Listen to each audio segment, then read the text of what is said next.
మరో కొత్త నోటిఫికేషన్తో మీ ముందుకు. మనకైతే ఆంధ్రప్రదేశ్ హైకోర్టు నుంచి ఒక నోటిఫికేషన్ అయితే వచ్చిందండి. ఏంటి ఆ నోటిఫికేషన్ అంటే, ఆంధ్రప్రదేశ్ హైకోర్టులో కోర్టు మాస్టరు మరియు పర్సనల్ సెక్రటరీ పోస్టులు అయితే ఖాళీగా ఉన్నాయి. ఈ ఖాళీలను భర్తీ చేయాలనే ఉద్దేశంతో ఈ నోటిఫికేషన్ అయితే విడుదల చేయడం జరిగింది. మరి ఈ నోటిఫికేషన్ సంబంధించి మొత్తం ఎన్ని ఖాళీలు ఉన్నాయి, ఈ ఖాళీలకు సంబంధించి అప్లికేషన్ ఎప్పటి నుంచి ప్రారంభమవుతుంది, ఎవరెవరు అర్హులు, ఏజ్ ఎంత ఉండాలి, ఫీజు ఎంత ఉంటుంది, ఎంపిక ఎలా జరుగుతుంది, దీనికి సంబంధించిన పూర్తి సమాచారాన్ని మన వీడియోలో తెలుసుకుందాం. Hi hello welcome to T1 academy. నేను మీ ఆజాద్.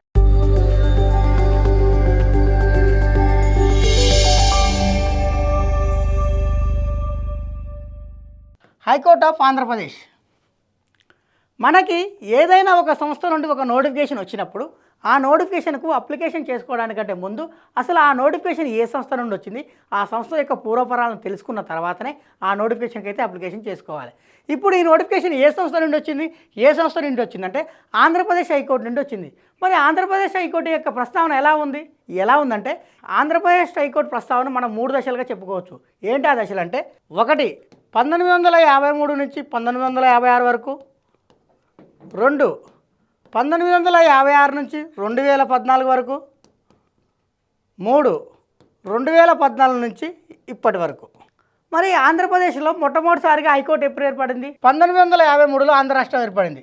అంటే 1953లో మద్రాసు రాష్ట్రం నుండి విడిపోయి ఆంధ్ర రాష్ట్రం అయితే ఏర్పడింది. ఆంధ్ర రాష్ట్రం ఏర్పడినప్పుడు ఆంధ్ర రాష్ట్రం యొక్క మొట్టమొదటి హైకోర్టు ఎక్కడ ఏర్పడింది అంటే గుంటూరులో ఏర్పడింది. ఏ సంవత్సరంలో ఏర్పడింది? 1954లో ఏర్పడింది. మరి అటు తర్వాత ఏమైందంటే 1956 వచ్చేసరికి భాషా ప్రయుక్త రాష్ట్రాలు అనేది ఉన్నది.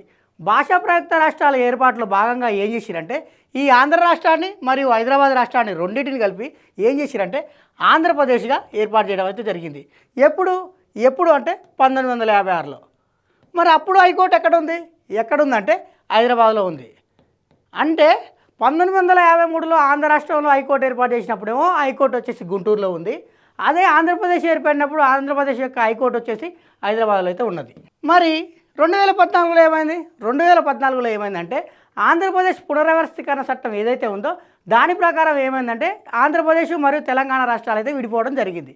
అప్పుడు ఆంధ్రప్రదేశ్ యొక్క హైకోర్టు ఎక్కడుందంటే ఈ ఆంధ్రప్రదేశ్ పునర్వ్యవస్థీకరణ చట్టంలో ఒక భాగం ఏం చెప్తుందంటే మీరు 10 సంవత్సరాల వరకు కూడా హైదరాబాద్లో ఉన్న హైకోర్టు అయితే వాడుకోవచ్చు, 10 సంవత్సరాల తర్వాత మీరైతే సొంత హైకోర్టును పెట్టుకోవడం అని చెప్పేసి ఆంధ్రప్రదేశ్ పునర్వ్యవస్థీకరణ చట్టంలో అయితే పేర్కొనడం జరిగింది. నోటిఫికేషన్ విషయానికి వచ్చేసరికి ఏ పోస్ట్ ఖాళీగా ఉంది అంటే కోర్టు మాస్టరు మరియు పర్సనల్ సెక్రటరీ అనే పోస్ట్ అయితే ఖాళీ ఉంది. ఎన్ని ఖాళీలు ఉన్నాయంటే 32 ఖాళీలు ఉన్నాయి.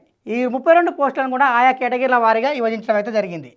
మరి ఏ కేటగిరీ వారికి ఎన్ని వచ్చినాయి అంటే ఓపెన్ కాంపిటీషన్ వచ్చేసి 13 ఖాళీలు ఉన్నాయి, ఈడబ్ల్యూఎస్ వచ్చేసి 8 ఖాళీలు ఉన్నాయి, బీసీఏ వచ్చేసి 1 ఖాళీ ఉన్నది, బీసీబీ వచ్చేసి 1 ఖాళీ ఉన్నది, బీసీసీ వచ్చేసి 1 ఖాళీ ఉన్నది, SC1 వచ్చేసి 1 ఖాళీ ఉన్నది, SC2 వచ్చేసి 1 ఖాళీ ఉన్నది, SC3 వచ్చేసి 1 ఖాళీ ఉన్నది, ST వాళ్ళకు వచ్చేసి 5 ఖాళీలు అయితే ఉన్నాయి.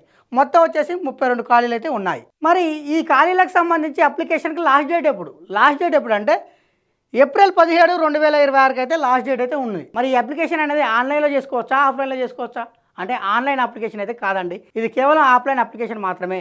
ఆఫ్లైన్లో కూడా అది ఎలా అంటే ఏపీ హైకోర్టు యొక్క అధికారిక వెబ్సైట్ ఏదైతే ఉందో ఆ అధికార వెబ్సైట్ని అయితే మీరు ఓపెన్ చేయండి. అందులో ఫామ్ ఉంటుంది, ఆ ఫామ్ని అయితే డౌన్లోడ్ చేసుకోండి. దానితో పాటు హాల్ టికెట్ కూడా ఉంటుంది, దాన్ని కూడా డౌన్లోడ్ చేసుకోండి.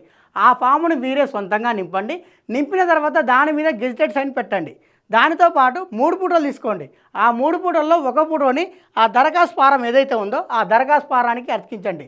మిగతా 2 ఫోటోలు మాత్రం హాల్ టికెట్ ఏదైతే ఉందో హాల్ టికెట్ అతికించండి.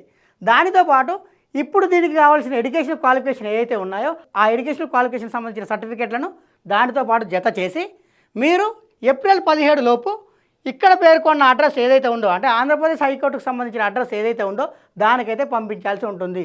ఇది కేవలం ఆఫ్లైన్లో మాత్రమే అప్లికేషన్ చేసుకోవాలి, ఆన్లైన్లో అప్లికేషన్ చేసుకోవడానికైతే వీలు లేదు.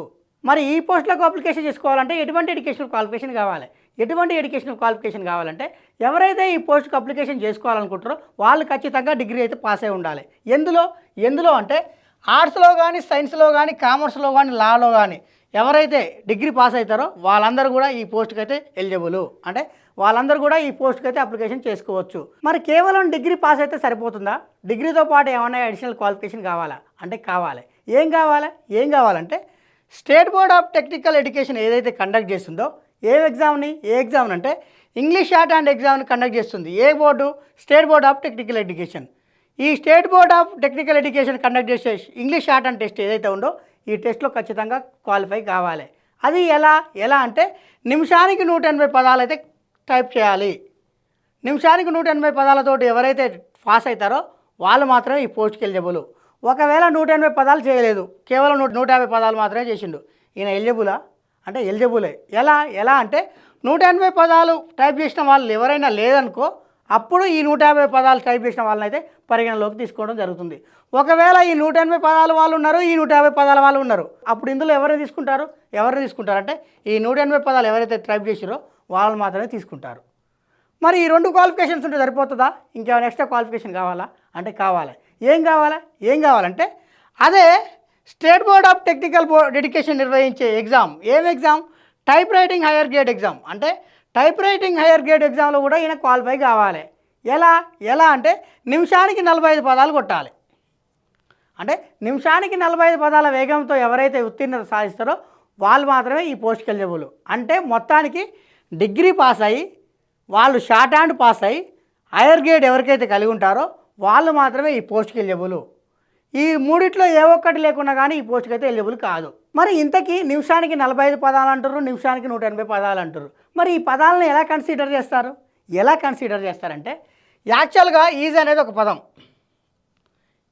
ఇక్కడ టు అనేది ఒక పదం, ఇక్కడ దా అనేది ఒక పదం, ఇక్కడ సెడ్ అనేది ఒక పదం. ఇప్పుడు టూకి ఎన్ని అక్షరాలు ఉన్నాయి? 2 అక్షరాలు ఉన్నాయి. దాకి ఎన్ని అక్షరాలు ఉన్నాయి? 3 అక్షరాలు ఉన్నాయి. సెడ్కి ఎన్ని అక్షరాలు ఉన్నాయి? 4 అక్షరాలు ఉన్నాయి.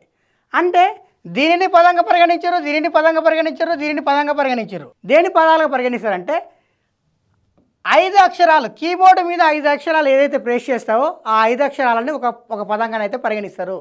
ఉదాహరణకి పీపుల్ అని ఉంది. పీపుల్లో ఎన్ని అక్షరాలు ఉన్నాయి అంటే ఎన్ని స్ట్రోక్స్ ఉన్నాయి అంటే 6 స్ట్రోక్స్ ఉన్నాయి. 1 2 3 4 5 6.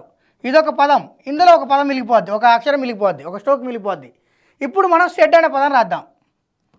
సెట్లో ఎన్ని అక్షరాలు ఉంటాయి? 4 అక్షరాలు ఉన్నాయి. 1 2 3 4. అంటే ఇది ఇంకో పదంగా మారాలంటే ఒక స్ట్రోక్ కావాలి. ఇక్కడ ఉన్న ఈ వచ్చేసి ఈ సెట్ కలుపుదాం. ఇప్పుడు ఏమవుతుంది?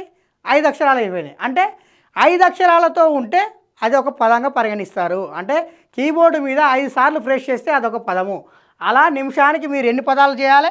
45 పదాలు చేయాలి. దేనికి? అది టైప్ రైటింగ్ హైయర్ గ్రేడ్కి అయితే. అదే షార్ట్ హ్యాండ్కి అయితేనేమో 180 పదాలు చేయాలి. మరి ఈ పోస్టుకు సంబంధించి ఏజ్ వాళ్ళ అర్హులు అంటే జనవరి 1, 2026 నాటికి కనీసంగా 18 సంవత్సరాలు, గరిష్టంగా 42 సంవత్సరాలు ఎవరైతే కలిగి ఉంటారో వాళ్ళందరూ కూడా ఈ పోస్ట్కి అయితే ఎలిజిబుల్. మరి ఈ పోస్టులకు సంబంధించి ఏజ్ రిలాక్సేషన్ ఉందా అంటే ఉన్నది.